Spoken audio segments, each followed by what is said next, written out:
Glória a Deus. Mais uma vez quero cumprimentar a amada igreja com a paz do Senhor Jesus. A paz do Senhor Jesus. Aleluia. Não quero ser muito longo, quero trazer uma mensagem. O Espírito Santo de Deus nessa tarde ministrou ao meu coração para edificação da amada igreja, que se encontra no Evangelho de Jesus segundo escreveu Marcos, no capítulo de número 7. O Evangelho de Jesus segundo escreveu Marcos, capítulo 7.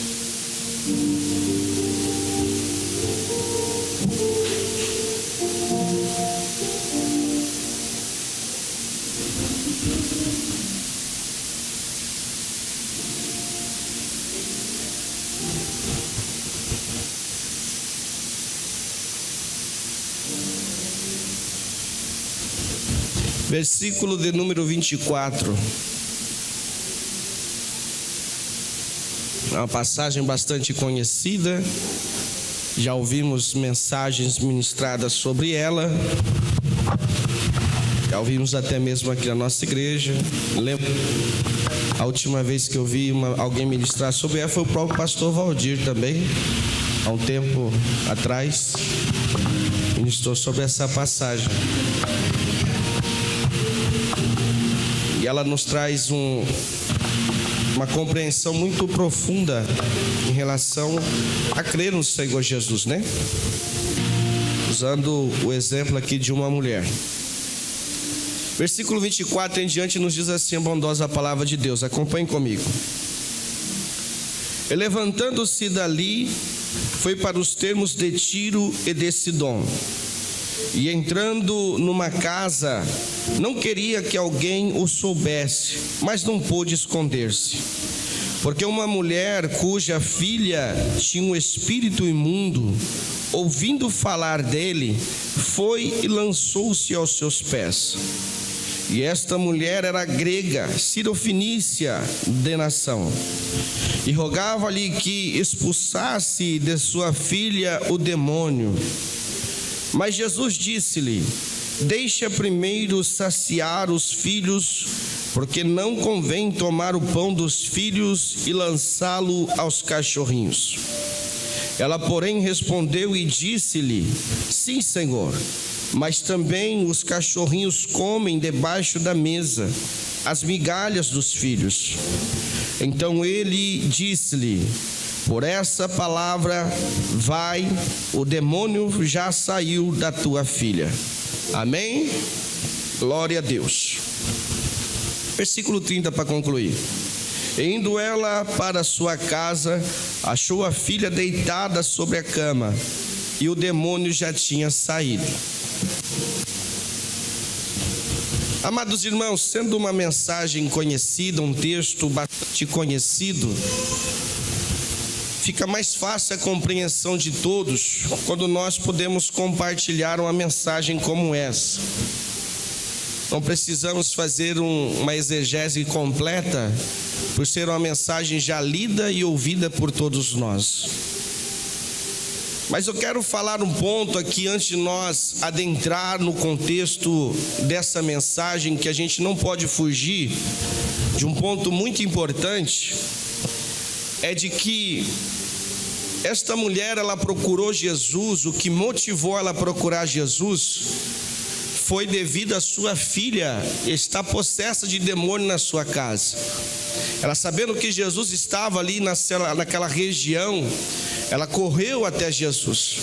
Essa mulher, sendo uma mulher grega, adoradora de outros deuses, não sendo judia, sendo uma mulher cananeia de origem, ela ouviu falar de Jesus, e sabendo da notícia de que Jesus estava fazendo muitos milagres, porque se falava de Jesus por todos os lados, dos milagres de Jesus, se falava dos sinais que Jesus fazia, dos ensinamentos de Jesus, das multiplicações dos pães e dos peixes.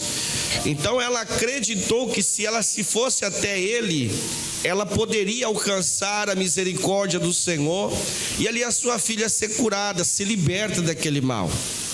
Mas o que me chamou a atenção é pensar um pouco com a igreja o que levou aquela moça a ser possessa por demônios.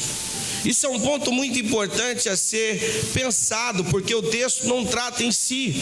O texto já apresenta ela endemoniada, possessa por demônios. Mas nós podemos aqui pensar o que pode levar uma jovem a ser possuída por demônios. Sabemos que o povo do cananeu, a sua cultura, os seus costumes, havia muitas orgias, prostituições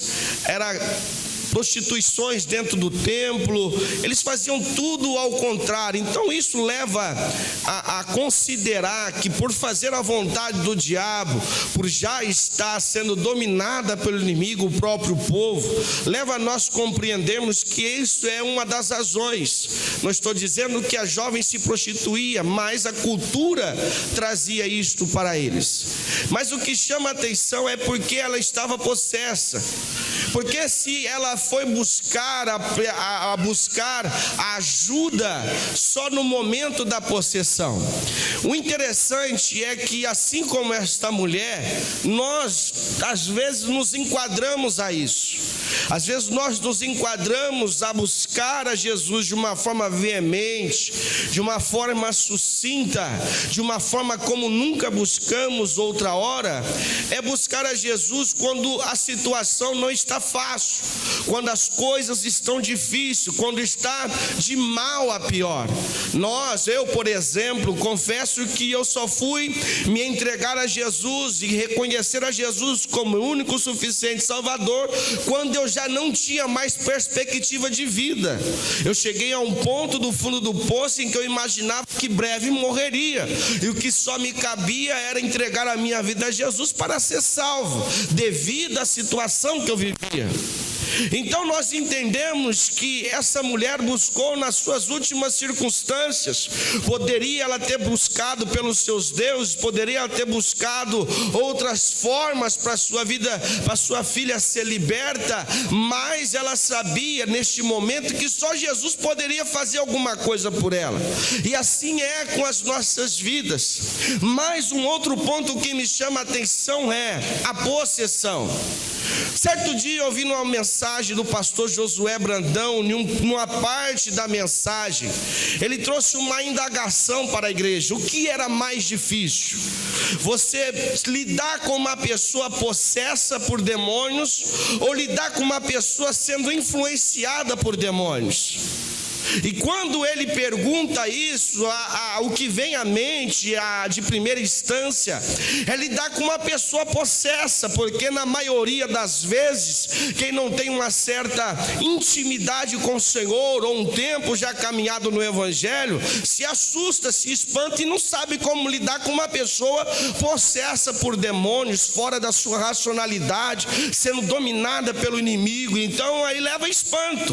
Porém ele disse um ponto muito importante, que é muito mais difícil você lidar com uma pessoa sendo influenciada pelo demônio, porque para que aquela jovem pudesse chegar a ser possuída por demônios, de tal forma a perder a sua própria racionalidade, o inimigo dominar a sua mente, primeiro ela passou pela influência, e ser influenciado não é algo que está aberto à observação de todos.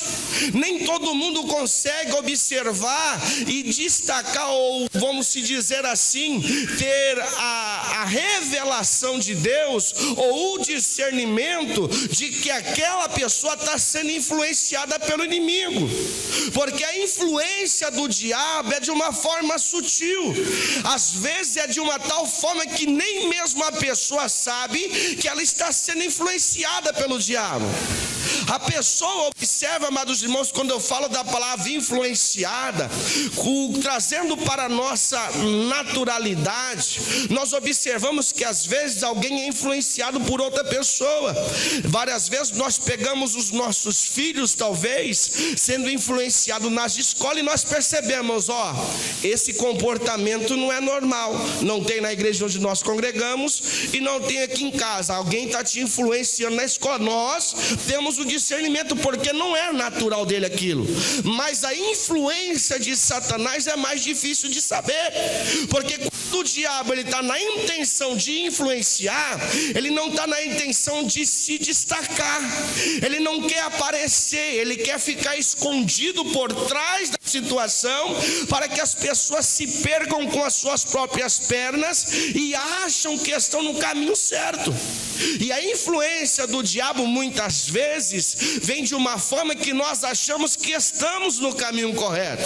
Às vezes a pessoa é influenciada com palavras, às vezes a pessoa é influenciada com comportamentos, às vezes a pessoa é influenciada a tomar decisões que aparentemente aos teus olhos é a correta. Por exemplo, um dia quando Davi estava fugindo de Saul, Saul junto com seus guerreiros correndo atrás de Davi, numa certa noite, Saul dormindo dentro de uma caverna, os amigos de Davi chegam nele e falam aí, ó, Saul está lá, ainda usa a Bíblia, eis o dia que Deus entregaria o seu inimigo nas tuas mãos. Davi, ele conhecia o Deus que ele servia, porém na mesma hora ele viu que aquilo não era uma influência de Deus, não era uma palavra dirigida por Deus, mas uma palavra dirigida por alguém que estava sendo influenciado pelo diabo.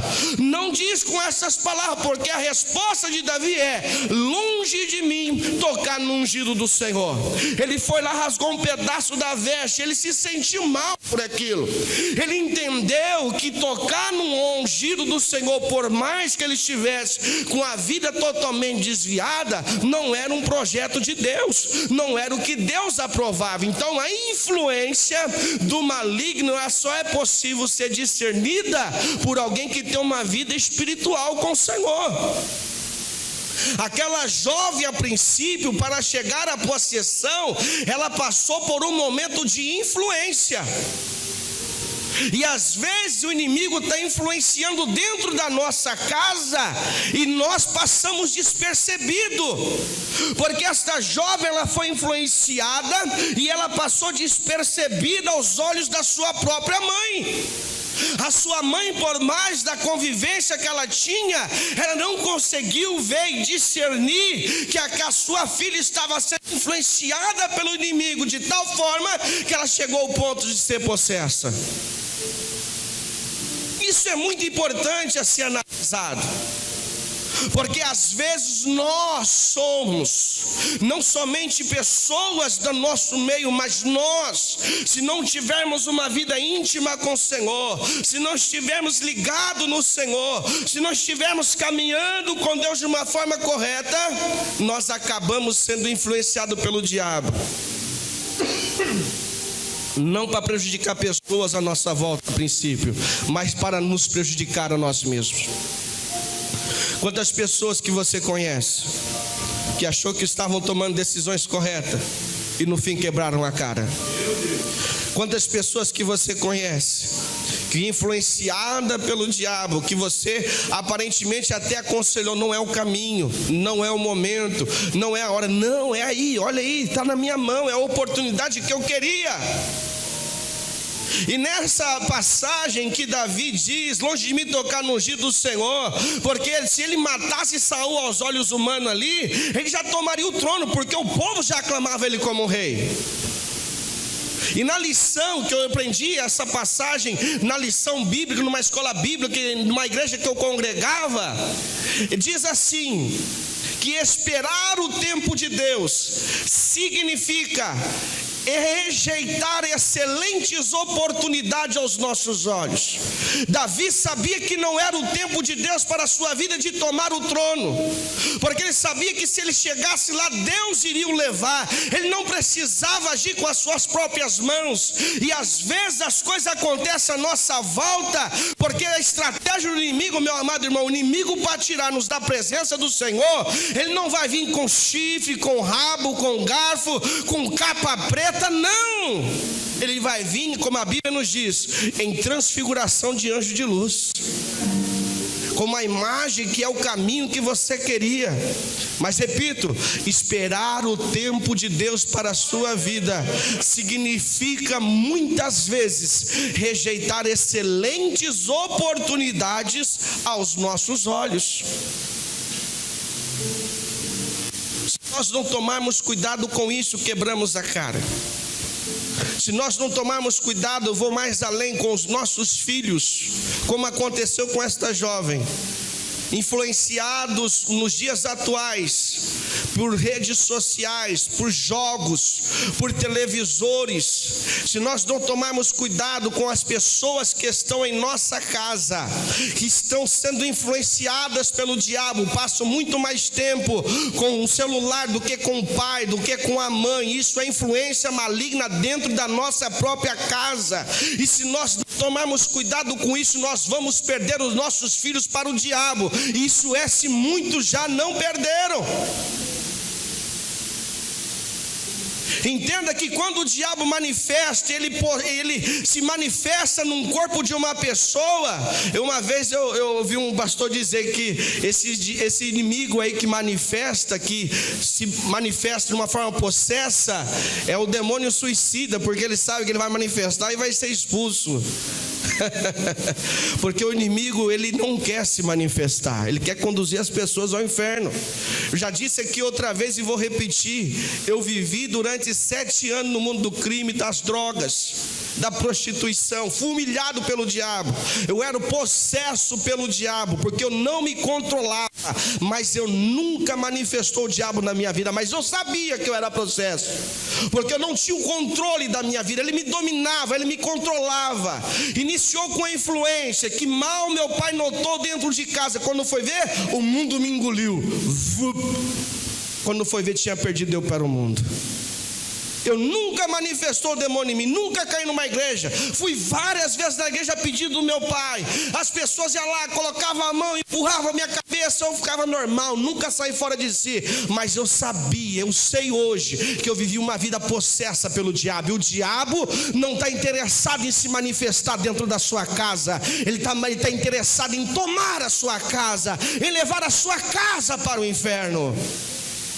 Então nós precisamos estar atentos sobre isso, porque senão nós somos influenciados e quando menos esperamos, saímos da igreja, culpamos o nosso pastor, culpamos alguém da igreja, arrumamos inúmeros motivos para sair da presença do Senhor, mas mal sabemos que estávamos sendo influenciados pelo diabo. Quando alguém chega para você dizendo: saia dessa igreja, esse pastor isso, aquilo, essa irmã isso, aquilo, esse grupo isso, aquilo, esse líder isso, aquilo, saia de perto desta pessoa, correndo o quanto você puder. Não se aproxime mais dela, porque ela está sendo usada pelo diabo para te influenciar. Porque um servo do Senhor, ele vai sempre te aproximar de Deus e nunca distanciar você daquele que pode te ajudar como irmão em Cristo Jesus.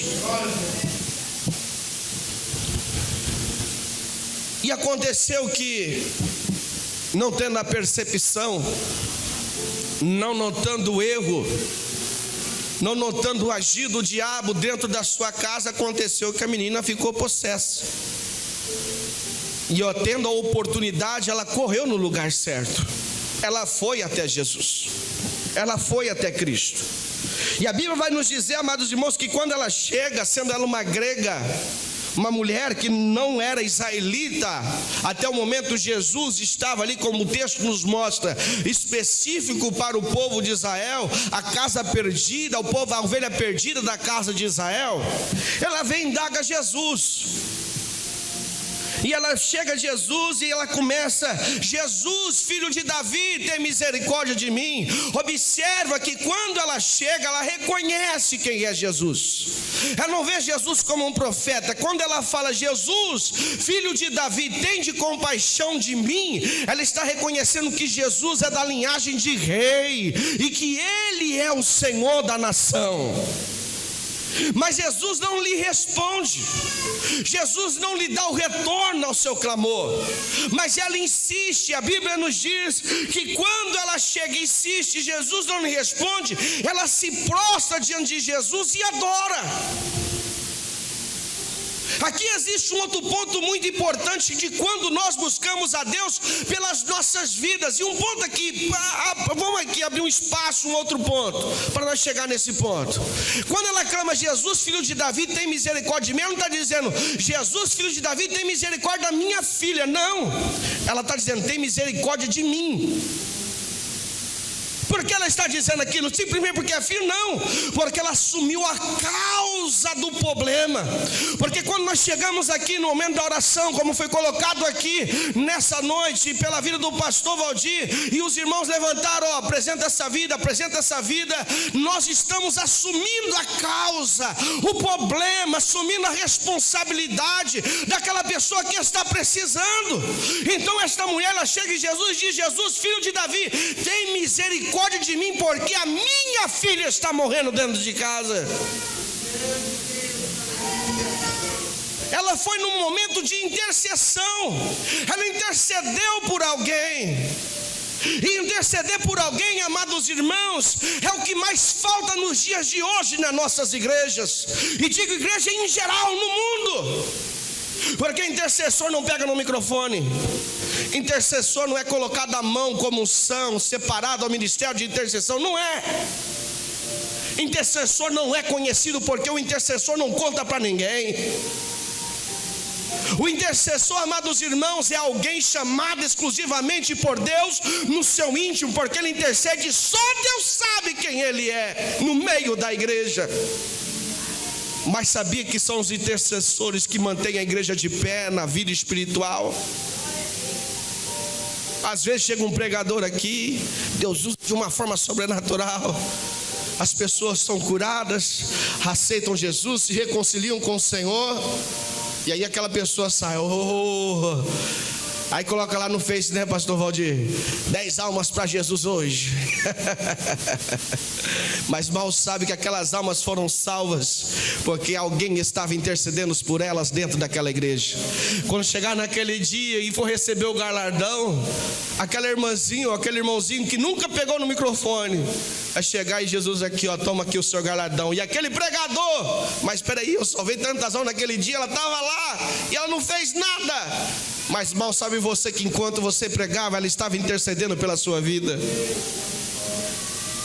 E essa era a função desta mulher, ela foi como intercessora, ela assumiu a responsabilidade, ela assumiu a dor, ela assumiu o sofrimento daquela moça, daquela jovem. Quando nós passamos a ter intercessor, é uma posição que é difícil de querer estar, porque além de você não ser visto, além de você não estar em destaque, você sofre as dores daquela vida.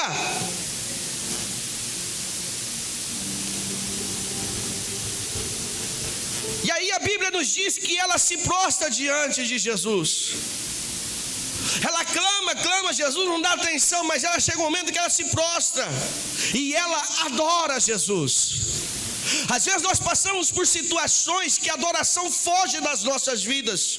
Viemos do culto sofrendo, com dificuldades, com problemas, e não temos vontade de adorar, a não ser somente ouvir a voz de Deus falar conosco, nos trazer uma resposta. Mas a adoração está longe de nós. E às vezes Jesus está dizendo, adore em meio a circunstâncias difíceis, me louve em meio aos momentos difíceis. Foi isso que Paulo e Silas fizeram em Atos dos Apóstolos, capítulo 16, quando eles foram expostos a passar pública por libertar uma jovem de espírito de adivinha. Eles chegaram, foram expostos à praça, foram humilhados, chicoteados, esbofeteados. Quando chegaram dentro do cárcere, programado para morrer no dia seguinte, o que eles poderiam fazer? Chorar, reclamar?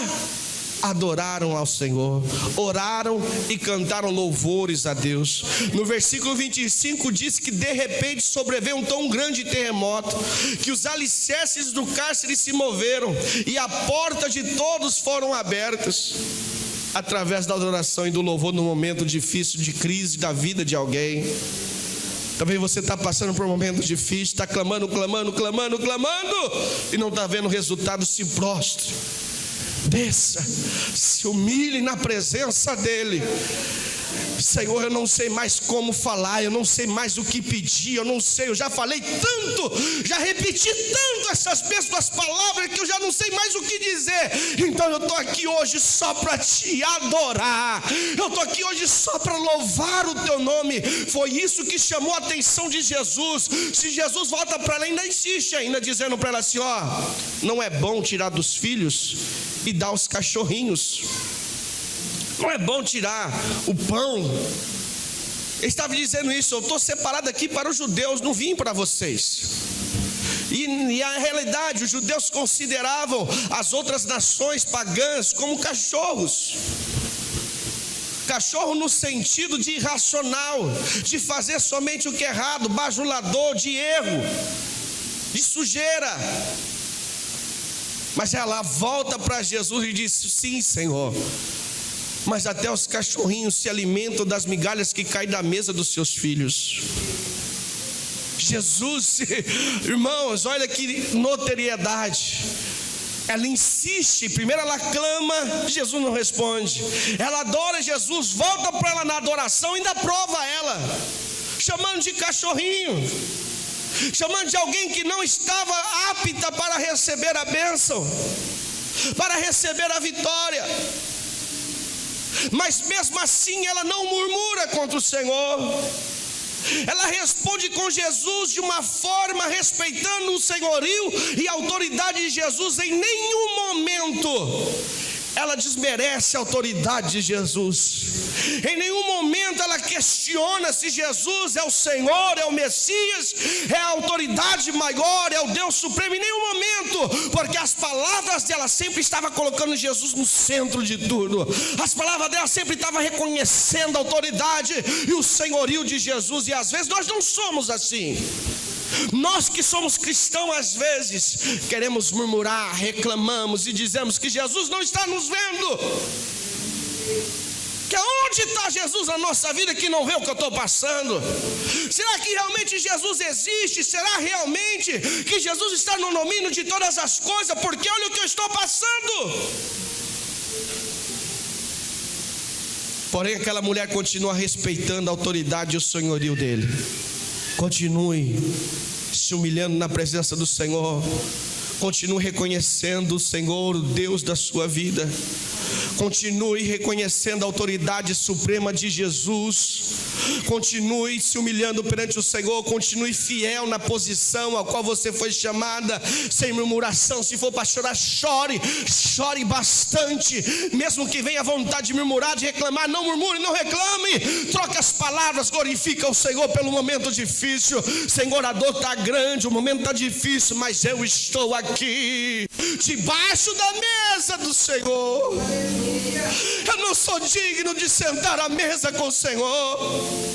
Eu não sou digno de partilhar a mesa com o Senhor. Eu sou pecador, eu sou errante, o momento está difícil e reconheço a minha limitação. Eu não sou digno, mas se cair alguma migalha aqui, eu quero, Senhor. Isso é se humilhar, isso é descer na presença do Senhor. Aí Jesus, em outro texto, ele fala assim: grande é a tua fé, tamanha é a tua fé. Vai, porque chegando na sua casa, sua filha já vai estar liberta. E para concluir, o que foi medido aqui não foi a fé da menina que estava possessa. A menina recebeu a libertação, a menina recebeu a cura, a menina recebeu o milagre. Mas a fé medida aqui foi a fé daquele que estava intercedendo. Às vezes você está aqui intercedendo por alguém que está lá fora, mas ele não muda, mas ela não muda, mas essa pessoa só faz coisa errada, não tem como. Mas a sua fé está sendo medida nessa noite. Jesus quer fazer milagre naquela vida através da sua fé. Aqui essa mãe chega aqui, ela intercede por alguém, ela intercede pela filha que está endemoniada. A filha não está esperando nada, ela não está fora de si na sua casa endemoniada. Fé nenhuma ela tem, mas existia alguém que estava ali intercedendo por ela, que tinha fé. Talvez você está aqui, está intercedendo por alguém, orando por alguém, insistindo por alguém. O pastor aqui não perde a oportunidade, todo o culto apresenta o meu irmão, apresenta o meu irmão Alex, apresenta o meu irmão Alex. Outras pessoas apresentam alguém na minha casa, apresenta o meu filho. E Deus está dizendo: pela tua fé eu vou libertar, pela tua fé eu vou sarar, pela tua fé eu vou transformar, eu vou mudar o quadro. Se você crê, tudo é possível aquele que crê. Mas o processo é esse. Às vezes é se encontrar numa situação de incompreensão, que parece que Deus não está ouvindo, que parece que Deus não está nem aí com a sua vida. É passar por esse momento, como essa mãe passou, é passar, mas passar com esse momento difícil que talvez você está passando, se humilhando na presença dEle, descendo na presença dEle, chorando na presença dEle, adorando na presença dEle, porque pela sua fé você vai ver o milagre acontecer na sua casa, na sua vida, na sua família. E quando você menos esperar, entrará por aquela porta, sentará do seu lado, adorará a Deus com você. Eu não fui salvo pela minha fé, eu fui salvo pela fé do meu pai. Meu pai orou por mim durante 7 anos, chorava, pedia morte pela minha vida, e eu simplesmente dizia que Deus não existia, que Deus é esse que não existe, que é a vida que eu estou vivendo. Talvez você tenha ouvido isso na sua casa, que Deus é esse, olha a minha vida, olha como eu tenho vivido. Porém você continua aqui chorando por Ele, clamando por Ele, clamando talvez nem por Ele, é por você, pelo seu milagre. E Deus está dizendo: pela tua fé eu vou quebrar essa barreira, pela tua fé eu vou mover montanhas, pela tua fé eu vou fazer milagres. Foi pela fé do meu pai que eu estou aqui hoje. Alguém chorou por mim, alguém chorou para você estar sentado onde você está hoje. Você só está salvo aqui hoje porque alguém se humilhou por você, porque alguém gemeu por você, porque alguém passou por este momento como essa mulher. Não sabia o que estava acontecendo, talvez pediu até morte pela sua vida. Me leva, Senhor, para ver meu filho dessa forma, me leva, Senhor, para ver essa pessoa dessa forma. Eu não quero passar por isso, mas você passou, alguém passou, para que você estivesse ouvindo essa mensagem hoje, dizer que alguém, pela fé dele, Deus moveu águas para te salvar. E Deus vai mover águas para salvar pessoas para qual você está aqui neste lugar. Oh, aleluia, aleluia. Deus vai mover águas por causa de você. Deus vai naquele lugar, Deus visita naquele lugar. Enquanto, meus amados irmãos, rapidamente entregando, acabou já o tempo, mas escute. Pedro estava no cárcere em Atos capítulo 11 ou 12. A Bíblia nos diz que ele já tinha tirado o anel, as sandálias e a capa. Já estava programado para morrer. Na sua naturalidade, arrancar a capa era arrancar a identidade. Arrancar as sandálias era arrancar, desfazer da missão, do comprometimento. Arrancar o anel significava arrancar a autoridade. Ou seja, eu já sei que eu vou morrer, para mim não dá. Mas alguém teve fé para que Pedro saísse da cadeia. A Bíblia nos diz que a igreja estava fazendo contínua oração por ele. E a Bíblia nos diz que o anjo do Senhor, enquanto eles oravam, entrou dentro do cárcere, passou pelas guardas, fez Pedro veste a sandália, põe a sua capa, e fez Pedro sair do meio daquele lugar. E assim, sem que as pessoas vejam, passar pelas grades, passar pelos guardas, simplesmente porque alguém estava no local em que você está, como hoje, intercedendo por ele. Enquanto você está aqui, Deus está operando ao favor daquela pessoa. Enquanto você está aqui, Deus está trabalhando ao seu favor. E a Bíblia nos diz que Pedro vai lá na porta. Oh, estou aqui, é Pedro. Uma menina chamada Rode chega Ela vai na porta, vê a voz de Pedro, ela reconhece, corre e volta. Mas peraí, Pedro está na porta, Pedro está na porta, Pedro está na porta. O povo clamando pela vinda de Pedro. Pedro está na porta. E pô, você está fora de si, Pedro está preso. Deus vai te surpreender. Assim como aconteceu em Atos dos Apóstolos, capítulo 16, versículo 25, que de repente o terremoto do Senhor veio sobre aquele lugar. Assim como aconteceu em Atos dos Apóstolos, capítulo 11, que Pedro estava na cadeia, o povo estava intercedendo, e Pedro foi levado pelo anjo até a rua, para chegar na casa daquele lugar onde estava orando, batendo na porta. Deus vai te surpreender, quando você menos esperar, que você nem vai acreditar, como aconteceu com aquele povo. Mas Pedro está preso, você está fora de si. Não é ele, eu ouvi a voz dele. Deus está dizendo: te prepare. Te prepare porque a vitória é grande. Te prepare porque o milagre é grande para o seu favor. Deus tem dado ordem aos teus anjos para trabalhar ao seu favor. Deus não está parado, Deus não está estagnado. Deus não se esqueceu de você. Deus não se esqueceu da sua casa, da sua família. Deus se lembrou de você. Deus se lembra de você. Que Deus abençoe a amada igreja, em nome de Jesus. Eu agradeço a oportunidade, em nome do Senhor Jesus.